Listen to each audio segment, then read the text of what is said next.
मैं अनुभव अग्रवाल आपके सामने एक बहुत ही खूबसूरत कहानी पेश कर रहा हूं।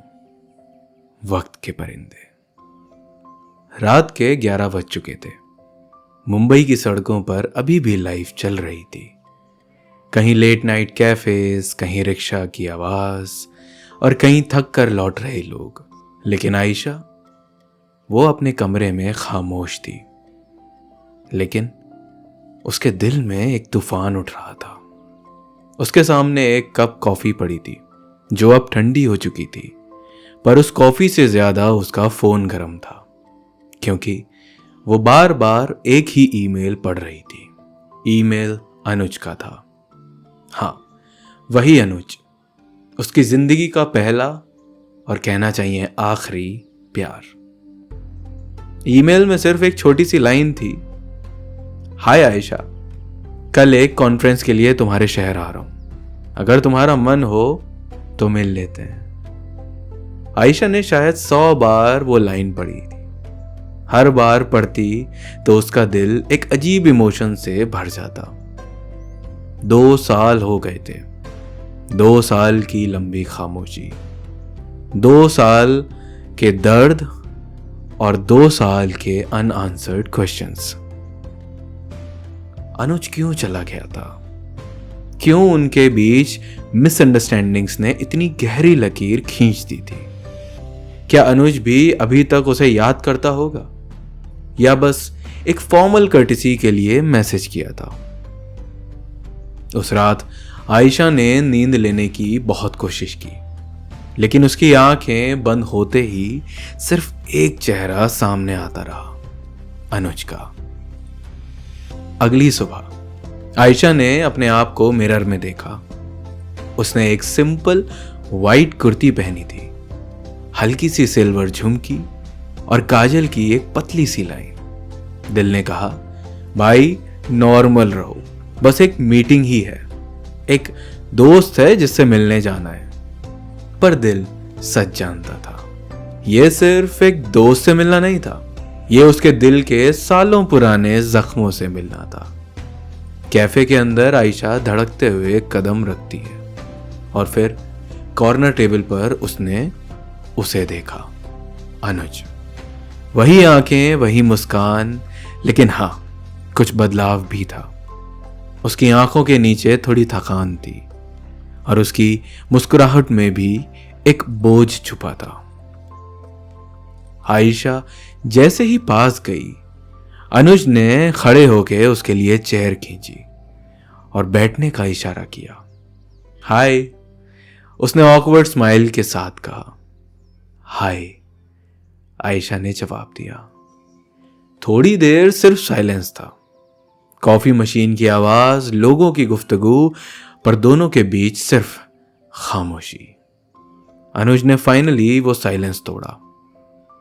तुम बदल गई हो आयशा, पहले से ज्यादा खामोश लगती हो। आयशा ने एक हल्की सी स्माइल दी। तुम भी तो बदल गए हो, पहले से ज्यादा थके हुए लगते हो। और दोनों एक साथ हंसती है। वही पुरानी दोस्ती, वही पुराना कनेक्शन, जैसे वक्त ने सब कुछ थोड़ा थोड़ा रोक लिया हो पर खत्म ना किया हो। बारिश शुरू हो गई थी। अनुज ने सॉफ्टली पूछा, आयशा, तुम्हें याद है हम पहली बार कैसे मिले थे? आयशा मुस्कुराई। कैसे भूल सकती हूं, तुम लाइब्रेरी के कॉर्नर में बैठे थे और एक बोरिंग फाइनेंस की किताब पढ़ रहे थे और मैं एक नॉवल के साथ। मुझे लगा था तुम बहुत एरोगेंट हो। अनुज हंस पड़ा। और मुझे लगा था तुम कभी सीरियस हो ही नहीं सकती, हमेशा गॉसिप, हमेशा स्माइल। और देखो, वही लड़की मेरी जिंदगी का सबसे सीरियस चैप्टर बन गई। दोनों हंसी के बाद चुप हो गए। आयशा ने गहरी आवाज में पूछा, अनुज, तुमने मुझे एक दिन छोड़ दिया, क्या तुम्हें रिग्रेट होता है? अनुज ने आंखें नीचे कर ली। रिग्रेट से भी गहरा लफ्ज है, गिल्ट, और वो मुझे हर दिन सताता है। आंखों में आंसू आने लगे। याद है आयशा, तुमने मुझे एक डायरी गिफ्ट की थी, वो अभी भी मेरे पास है। हर पेज तुम्हारी यादों से भरा है। आयशा की सांसें रुक गई।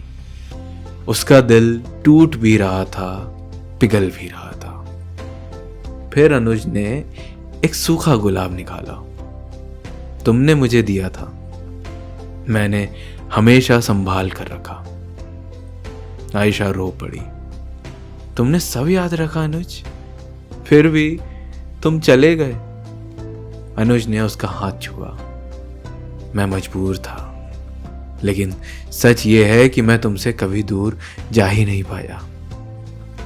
आयशा ने कांपते होठों से कहा, तुम्हें पता है मैंने कितनी रातें रोकर बिताई, तुम्हारी एक कॉल का इंतजार किया, पर तुम नहीं आए। मैं गलत था आयशा, मैंने तुम्हें खोया और अपने आप को भी। इतना बोलते ही फिर एक खामोशी छा गई दोनों के दरमियां।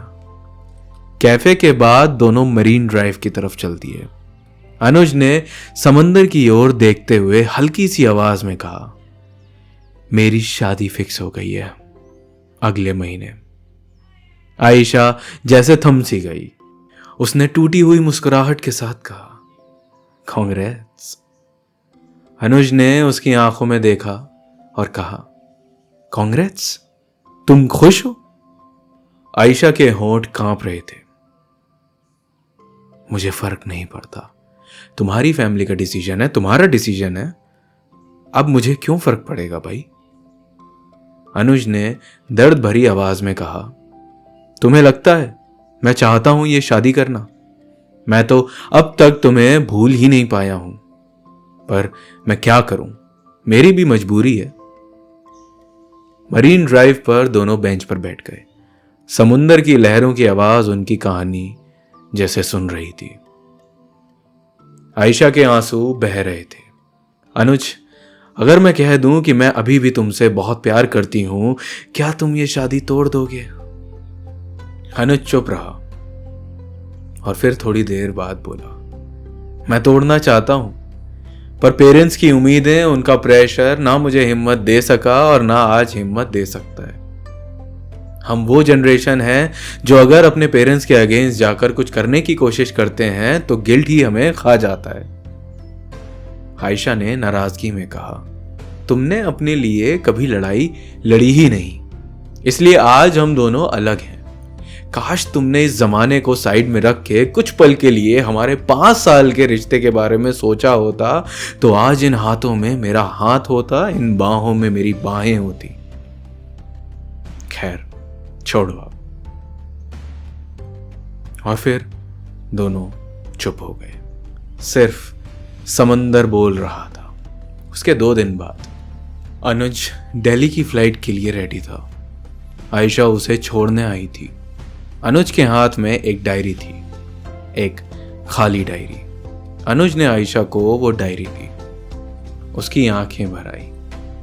अनुज ने नजर उठाकर आयशा की तरफ रुआंसू आंखों से देखते हुए कहा, आयशा, तुम मेरी अधूरी दुआ हो। मैं लाइफ में कितना भी आगे बढ़ जाऊं, कहीं भी जाऊं, कुछ भी करूं, किसी के भी साथ रहूं, तुम्हारे दिल का एक हिस्सा मेरे दिल में धड़कता रहेगा, और यही सच है। आयशा ने मुस्कुराते हुए आंसुओं के साथ कहा, हम वक्त के परिंदे थे जिनका रास्ता तो एक था पर मंजिलें अलग, और अब शायद रास्ते भी अलग हो चुके हैं। ये है हमारी कहानी का दी एंड।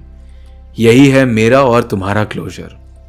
तुम खुश रहना, और हां, मुझे दोबारा याद मत करना। वक्त हो चुका था अब अंदर जाने का।